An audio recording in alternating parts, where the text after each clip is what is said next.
নতুন ফ্রিজের এটা কী অবস্থা হলো।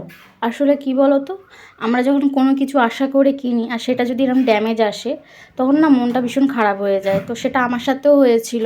আমি এটা ফ্লিপকার্ট থেকে অর্ডার করেছিলাম।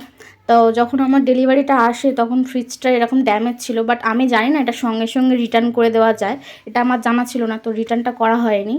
আর যখন আমরা রিটার্ন করতে যাই অনেক প্রবলেম হয়, রিটার্ন হচ্ছিল না। ফাইনালি যখন ফ্রিজটা রিটার্ন হয়, রিটার্ন হওয়ার 3-4 দিনের মাথায় আবার একটা নতুন ফ্রিজ ওরা পাঠিয়ে দেয়।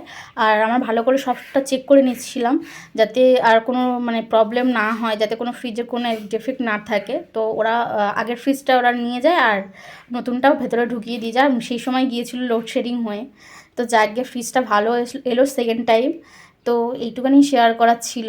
তো অনেক দিন আগেই, তোমরা জানো ফ্রিজটা আমি অনেক দিন আগেই কিনেছি, বাট ভিডিওটা অনেক দিন আগে ধরেই পড়েছিল। তো সেটা আমি ভাবলাম তোমাদের সাথে শেয়ার করি আমার এক্সপিরিয়েন্সটা।